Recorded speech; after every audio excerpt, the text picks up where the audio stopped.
인간의 본성, 사명, 목적에 대한 대답을 찾는 질문, 철학적 질문이라 해도 좋고 세계관적 질문이라 해도 좋습니다. 인간의 본성이 뭐냐, 사명이 뭐냐, 목적이 뭐냐를 생각하게 만드는 질문이라면 나는 누구인가? 라는 질문이 될 것이고요. 또 더 나아가서 인간이란 무엇인가? 라는 그런 질문이 될 것입니다. 여러분은 인간을 어떻게 정의하십니까? 너무 어렵다, 맞죠? 인간을 어떻게 정의하십니까? 다양한 정의가 가능하겠지만 기독교는 창세기 1장 27절에 근거하여 무엇보다 인간을 하나님의 형상이다라고 정의합니다. 하나님의 형상. 인간이 하나님의 형상인 것과 관련하여서 생각해 볼 것은 두 가지인데, 첫째는 타락이, 선악과를 따먹고 타락하잖아요. 불순종함으로 타락하는데 타락이 하나님의 형상에 미친 영향이 무엇인가? 다른 하나는 인간이 하나님의 형상이다라는 사실이 구체적인 우리 삶 가운데 실천적인 의미는 무엇인가? 이것을 생각해 봐야 됩니다. 먼저 생각해 볼 것은 타락이 하나님의 형상에 미친 영향인데요. 타락한 인간은 여전히 하나님의 형상일까요? 아니면 하나님의 형상을 잃어버린, 하나님의 형상이 파괴된 죄인일까요? 결론부터 말씀드리면 타락으로 인해서 하나님의 형상은 훼손되지 않았다라는 것입니다. 타락 이후에 하나님의 형상을 직접 언급하고 있는 성경 본문들은 하나님의 형상이 파괴되었다거나 훼손되었다는 암시 없이 사람을 여전히 하나님의 형상이라고 말하고 있습니다. 창세기 9장 6절에 사람이 하나님의 형상대로 창조되었다라는 사실은 홍수 심판 이후에도 여전히 유효하다는 것을 기록합니다. 함께 읽어보겠습니다. 9장 6절.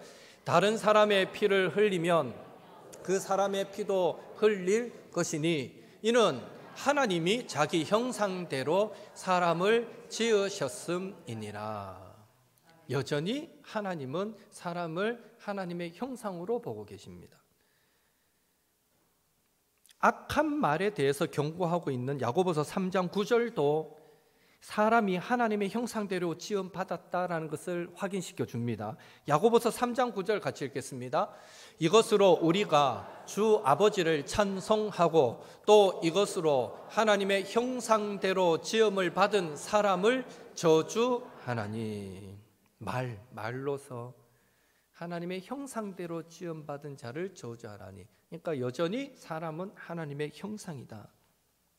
이 두 구절이 하나님의 형상대로 지음을 받았다라고 말하는 대상은 구속받은 그리스도인만이 아니라 타락의 영향을 받은 일반적인 모든 사람들을 포함하는 말입니다. 타락 이후에도 사람은 누구를 막론하고 여전히 하나님의 형상인 것입니다. 물론 구속받은 그리스도인들의 회복과 관련해서 하나님의 형상이 언급되는 구절도 있습니다. 갈라디아서 4장 19절 읽겠습니다. 나의 자녀들아 너희 속에 그리스도의 형상을 이루기까지 다시 너희를 위하여 해산하는 수고를 하나니. 골로새서 3장 10절 읽습니다. 새 사람을 입었으니 이는 자기를 창조하신 이의 형상을 따라 지시게까지 새롭게 하심을 입은 자니라. 이 구절들도 하나님의 형상 자체가 손상되거나 없어졌기 때문에 그것을 회복해야 한다라고, 그것을 찾아야 한다라고 말하지 않습니다. 그리스도인들의 성숙이나 회복의 목표나 기준으로서 하나님의 형상을 말하고 있을 뿐입니다. 그래서 킬러라는 신학자는 인간이 지닌 잃어버릴 수 없는 본래적인 지위로서의 하나님의 형상, 이거는 없어지지 않는다. 인간이 지닌 본래적인 지위로서의 하나님의 형상과 구속된 그리스도인들의 회복해야 할 기준으로서의 그리스도의 형상을 구별해야 하고, 그런 구별에 의해서 하나님의 형상이라는 인간의 지위는 타락으로 인해서 손상되거나 없어지지 않는다라고 말합니다. 쉽게 설명하면 스트라디바리우스라는 유명한 바이올린 메이커가 있습니다. 1600년 이런 시대에 이탈리아에서 유명한 이 스트라디바리우스라는 사람이 만든 건데, 그게 아직까지 남아 있어서 가격은 뭐 부르는 게 값이래요.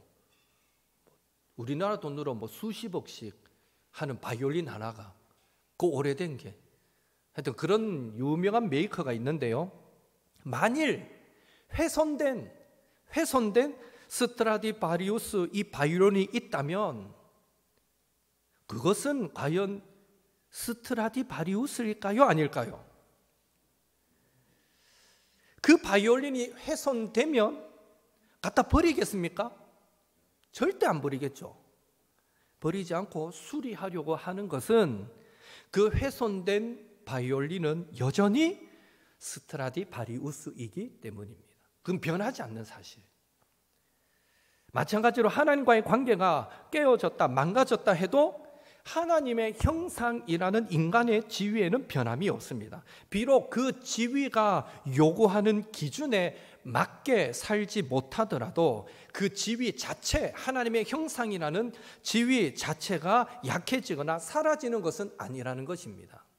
오히려 하나님의 형상이라는 지위가 여전히 있기 때문에 그에 부합하게 살아야 한다라고 성경은 끊임없이 우리에게 요구하고 있는 것입니다. 이렇듯 인간은 하나님의 형상으로 창조되었을 뿐 아니라 타락 이후에도 여전히 하나님의 형상입니다. 그래서 성도는요, 하나님의 형상인 사람을 존중하는 참된 휴머니즘을 실천해야 하는 것입니다.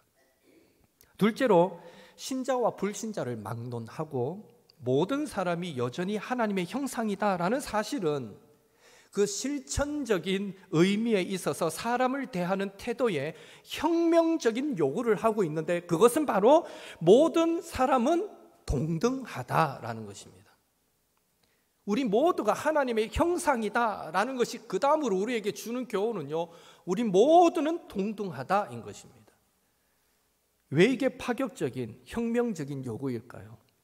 고대 이집트에서 신의 형상은 파라오에게만 적용되던 개념이었습니다.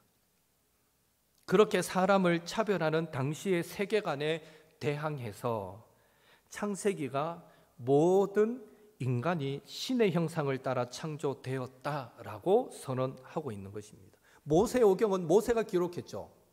맞습니까? 예, 맞죠. 예, 처음 듣는 것 같은 표정을 하지 마십시오.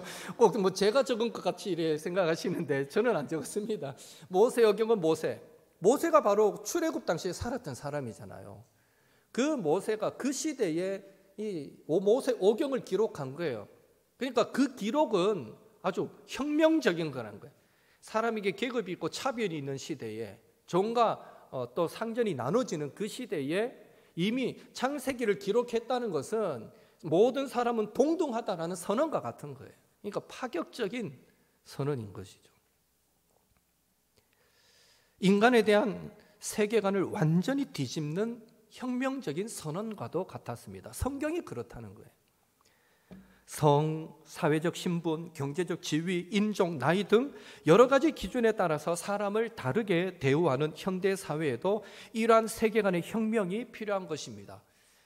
그래서 성도는 사람을 차별하는 생각이나 행동은 모든 인간을 동등하게 하나님의 형상으로 창조하신 하나님께 저항하는 것이다 라는 사실을 잊지 말아야 합니다. 사람을 어떤 이유로도 차별해서는 안 된다라는 거죠.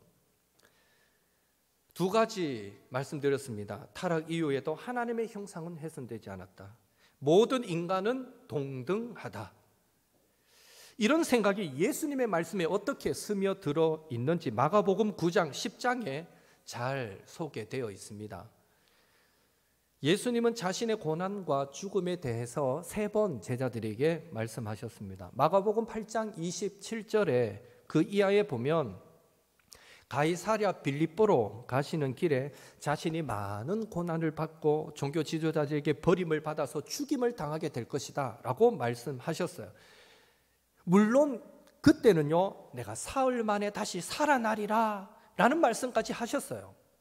그런데 내가 고난을 받고 죽으리라 하신 말씀이 얼마나 제자들이 듣기에 충격적이었으면 그 이후에 살아나리라라는 것은 생각지도 않고 베드로가 너무 충격받아가지고 예수님께 항변했어요. 절대 그런 일은 일어나면 안 됩니다 라고 항변했다가 어떤 소리 들었습니까?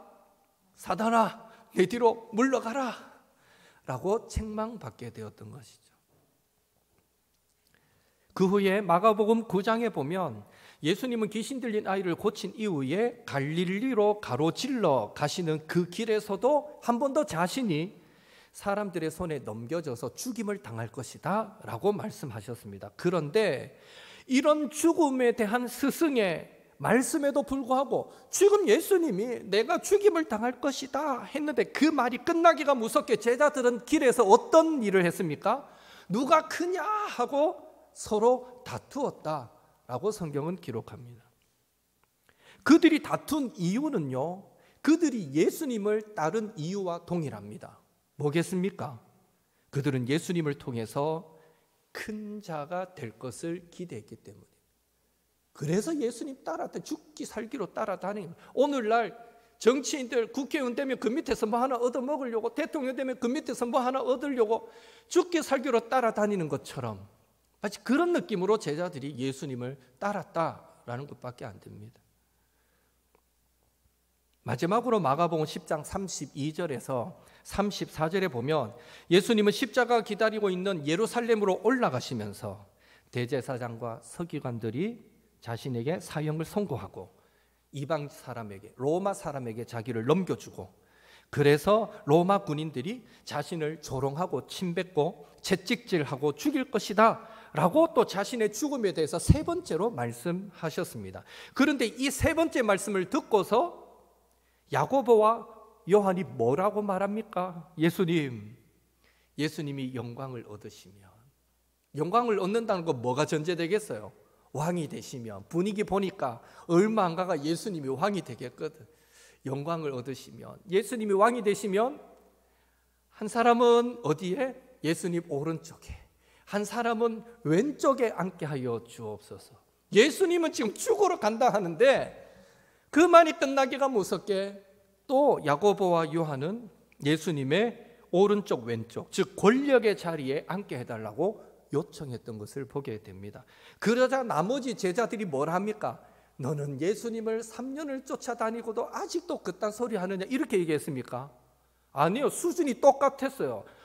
선수를 빼앗겼다, 내가 먼저 말했어야 되는데 이러면서 화가 나가지고 또 막 서로 비난하고 이런 장면이 이어지죠. 예수님이 아무리 자신의 고난과 죽음을 이야기하면 하셔도 제자들의 귀에는 들리지가 않았던 것입니다. 예수님이 영광을 차지하실 때 자신들이 누릴 갑의 자리에 대한 생각으로만 가득 차 있었던 것입니다. 이런 제자들에게 예수님은 하나님 나라의 삶의 방식이 세상의 세계관과 얼마나 다른지를 설명하기 위해서 마가복음 10장 42절 이하를 보며 먼저 제자들을 부르십니다. 야들아 다 일로 모이봐라 부르셔요.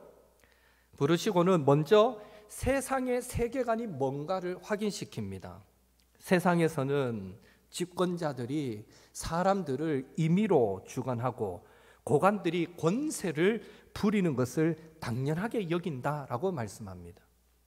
임의로 주관한다라는 말의 원어적인 의미는 성경에서 동일하게 그 단어가 사용된 그것을 보면 대부분 폭력적인 정복과 관련되어 있습니다. 그러니까 집권자들이 사람을 임의로 주관한다는 말은 집권자들이 사람들을 폭력적으로 다스린다라는 의미가 내포되어 있습니다. 또 권세를 부린다라는 말도 부정적인 느낌을 갖고 있습니다. 예수님 당시의 집권자들과 고관들은요, 그야말로 갑질을 하던 사람들이다라고 예수님이 말씀하고 있습니다. 지금 세상도 뭐 별반 크게 다르지는 않는 것 같습니다. 세상은 갑을 중심으로 돌아갑니다. 권력을 지닌 사람이 갑입니다. 많이 좋아졌지만 여전히 여성보다는 남성이 갑입니다. 그리고 돈이 갑을 결정하고요. 심지어 이제는 나이도 여전히 갑의 역할을 하고 있습니다. 피부색도 갑을 결정하는 요인이 됩니다. 백인이 스스로 자기를 갑이라 생각하죠. 그러면 그 다음은 누굴까요? 흑인일까요? 황인종일까요? 백인들의 생각에. 제가 궁금해서 묻는 겁니다. 갑자기. 갑이 백인이면 그 다음 누굴까요? 제가 어디서 읽었는데 정확하게 어디서인지 기억은 안 나는데 백인들은 자기들 바로 밑에는 흑인이라 생각하고 흑인 밑에를 황인종이라고 생각한다고 하는 글을 읽어봤거든요. 우리는 을도 아니야. 우리는 한 병쯤 되는 거예요. 예. 피부 색깔로 갑을 결정하고 이런저런 갑질 소식을 우리는 뉴스를 통해 얼마나 수시로 듣게 되는지 모릅니다. 드라마의 단골 소재가 다 갑질 아닙니까? 예. 그런데 예수님은 제자 공동체는 그렇지 않다라고 말씀하십니다. 세계는 이렇지만, 세상은 이렇지만 이어서 우리는 그렇지 않다라고 말씀합니다. 마가복음 10장 43절 44절 같이 읽겠습니다. 너희 중에는 그렇지 않을지니 너희 중에 누구든지 크고자 하는 자는 너희를 섬기는 자가 되고 너희 중에 누구든지 으뜸이 되고자 하는 자는 모든 사람의 종이 되어야 하리라. 하나님 나라의 방식이 세상의 세계관과 다르다라고 선언하신 예수님이 그것을 구체적으로 어떻게 설명하고 계시는가 할 때에 크고자 하는 자는 섬기는 자가 되고 으뜸이 되고자 하는 자는 종이 되라 라고 말씀합니다. 이 말씀을 언뜻 이해하면 큰 자와 으뜸이 되는 비결을 가르쳐 주는 것 같습니다. 맞죠? 어떻게 하면 큰 자가 되고 으뜸이 될 수 있습니까?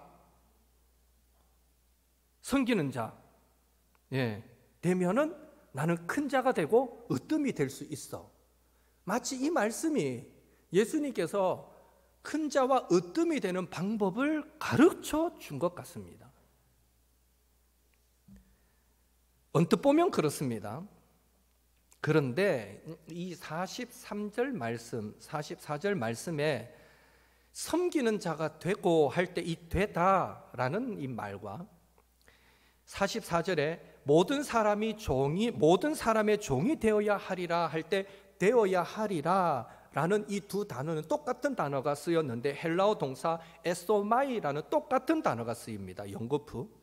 그 시제는요, 이 단어는 영어로 치면 비동사예요. 무엇이 있다, 무엇이 되다라는 의미를 가진 비동사인데 에임이라는 동사의 미래형입니다. 에소마이라는 단어는 미래형으로, 미래 중간태형으로 기록되었습니다. 흔히 미래형이라고 이해하시면 돼요.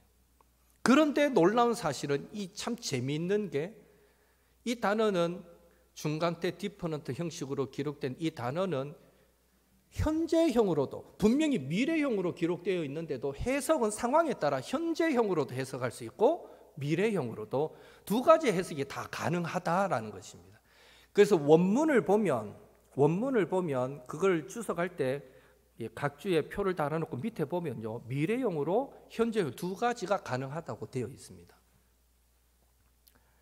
우리 한글 성경은 현재형으로 번역했습니다. 현재형으로. 그러나 총신대학교 신학과 신현우 교수는 메시아 예수의 복음이라는 마가복음, 그 교수님이 쓴 마가복음 주석에서 이 말씀을 미래형으로 해석합니다. 그래서 권력에 대한 욕심을 지닌 제자들에게 너희 중에 누구든지 크고자 하는 자는 너희를 섬기는 자가 될 것이다. 영 다르죠. 예. 그리고 너희 중에 으뜸이 되고자 하는 자는 모든 사람의 종이 될 것이다.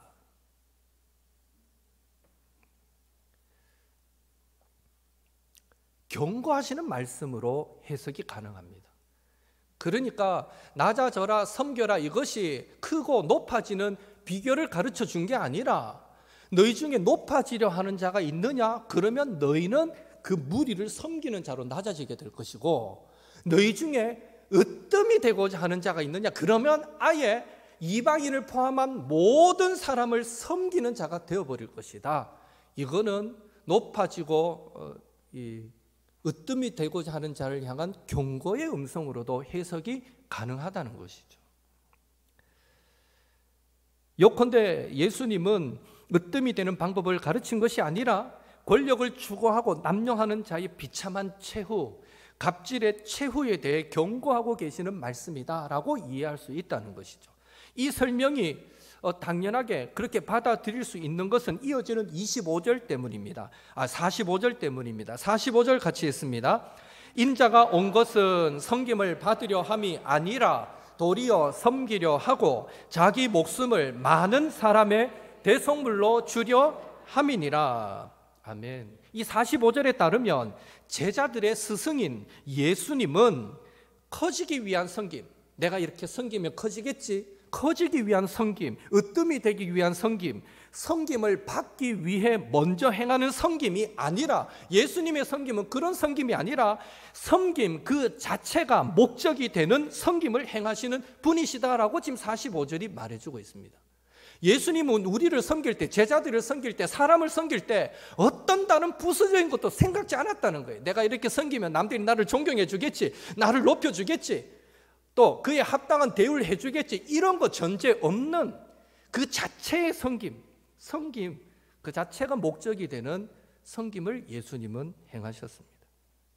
그리고 섬김 자체가 목적인 섬김은 예수님을 섬김을 받는 자로 만들지 않고 결국 목숨을 내어주는 데까지 나아가게 만들었던 것입니다.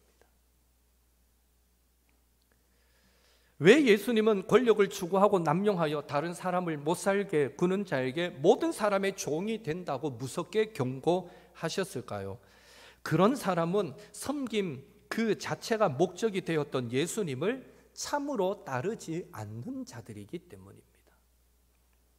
예수님의 본을 따르는 섬김이 그만큼 중요하기 때문입니다.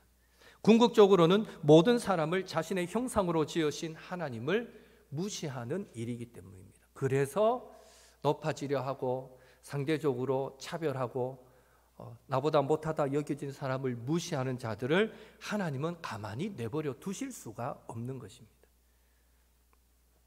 그래서 예수님은 마가복음 9장 36절 37절에서 어린아이 하나를 영접하는 것이 곧 자신을 영접하는 것이다 라고 말씀하셨습니다.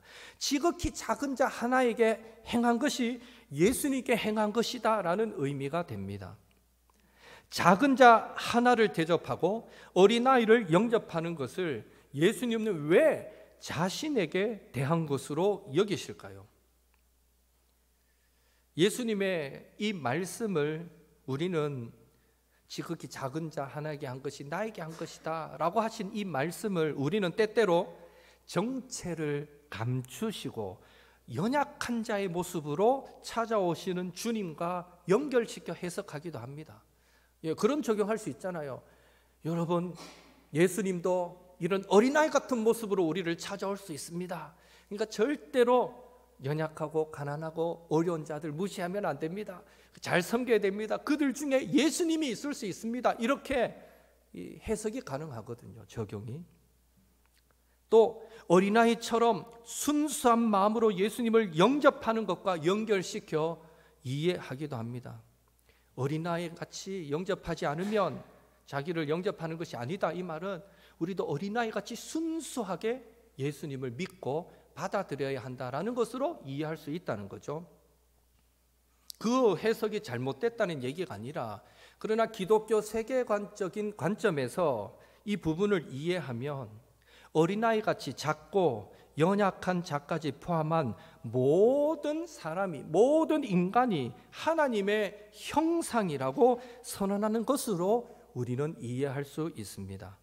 따라서 하나님의 형상인 어린아이를 영접하는 것이 예수님을 영접하는 것이고, 예수님을 보내신 하나님을 영접하는 것이라면, 반대로 하나님의 형상인 어린아이를 무시하는 것은 예수님을 무시하는 것이고, 예수님을 보내신 하나님을 무시하는 것이 된다라고 말씀하고 있다는 것입니다. 아무리 힘없고 약하고 어려도 하나님이 자신의 형상을 따라 지으신 자들이기 때문입니다. 어린아이뿐만 아니라 잠언은요, 가난한 사람들도 하나님이 지으신 자들이다라고 말씀합니다. 잠언 14장 31절 같이 읽습니다.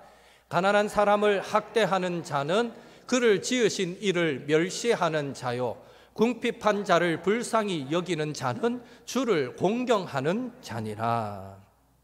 아무리 가난한 사람도 하나님의 형상이라는 것입니다.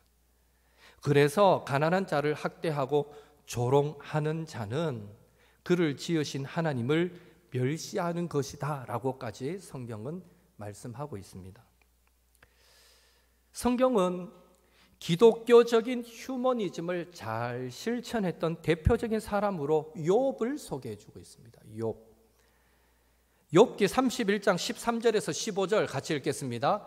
만일 남종이나 여종이 나와 더불어 쟁론할 때에 내가 그의 권리를 저버렸다면 하나님이 일어나실 때에 내가 어떻게 하겠느냐? 하나님이 심판하실 때에 내가 무엇이라 대답하겠느냐? 나를 태 속에 만드신 이가 그도 만들지 아니하셨느냐? 우리를 뱃속에 지으신 이가 한 분이 아니시냐? 고대 사회에서, 욥은 아주 고대 사회거든요. 아브라함과 거의 비슷한 시대의 고대 사회거든요. 고대 사회에서 종은 사람이라기보다는 어쩌면 하나의 물건, 사회를 돌리기 위한 부속품처럼 여겨졌을 것을 전제할 때에 욥이 자기 집에서 일하는 종을 자신과 동등한 하나님의 형상으로 인정했다라는 것은 참으로 놀라운 일이다라고 말할 수 있습니다. 그리고 잠언과 욥기의 말씀들이 명확하게 지금 보여주고 있는 것은 갑질은 하나님이 정말 싫어하는 것이고 그 자체가 하나님을 멸시하는 행동이 된다라는 것입니다. 그래서 송인규 교수는 새로 쓴 기독교 세계관이라는 책에서 이렇게 말합니다. 기독교 세계관은 모든 인간이 기독 신앙의 유무와 상관없이 넓은 의미의 하나님의 형상을 지닌 존재이기에 그들을 존중하고 사랑하고 인격적으로 대해야 한다는 점도 염두에 두는 것이며, 인간은 자신이 처한 조건과 상관없이 인간으로서의 존엄성을 인정받아야 하고 최소한의 권리가 보장되어야 한다. 기독교 세계관이 이것을 말하고 있다라고 말합니다. 이렇듯 모든 사람이 동등하게 하나님의 형상으로 지음받았기에 갑질은 사람을 지으신 하나님을 멸시하는 행위로서 그 사람의 마지막은 수치스럽고 비참하게 되는 것은, 하나님에 의해서 그렇게 되는 것은 당연한 결과다라고 말할 수 있습니다. 말씀을 정리하겠습니다.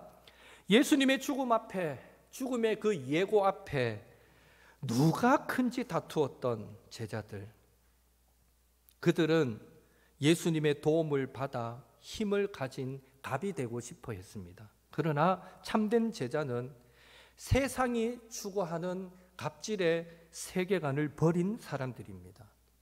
나이, 인종, 직업, 경제력, 신분, 종교, 심지어 행실이 어떠하든 사람은 모두 하나님의 형상으로 존엄한 존재이기 때문입니다. 우리는 다른 사람을 갑인 나의 편의를 돕는 을이 아니라 서로 동등한 하나님의 형상으로 대해야 합니다. 그래서 우리는 식당에 밥 먹으러 가도요, 종업원들을 깍듯하게 존중함으로 대해야 됩니다. 같은 하나님의 형상입니다. 내가 돈 쓴다고 함부로 해서는 안 되는 거죠. 이런 점에서 기독교 세계관은 인간을 존중하는 휴머니즘 그 자체다라고 말할 수 있습니다. 인간을 존중하며 살아가는 것이야말로 인간을 자신의 형상으로 만드신 하나님을 경외하는 모습임을 기억하시고, 예수님의 제자된 우리 모두 하나님 경외를 인간 존중으로 드러내는 삶을 아름답게 살아가시기를 예수님의 이름으로 축원합니다. 함께 기도하겠습니다. 하나님의 형상으로 나와 동등한 자임을 기억하고 더욱 사람을 존중하고 사랑하는 휴머니즘을 우리의 가정과 교회와 일터와 세상에서 실천하며 살게 하옵소서. 이 한 주도 그렇게 하나님을 드러내며 사는 저희들 되게 도와주옵소서. 함께 기도하고 제가 마무리 기도하도록 하겠습니다. 같이 기도드립니다.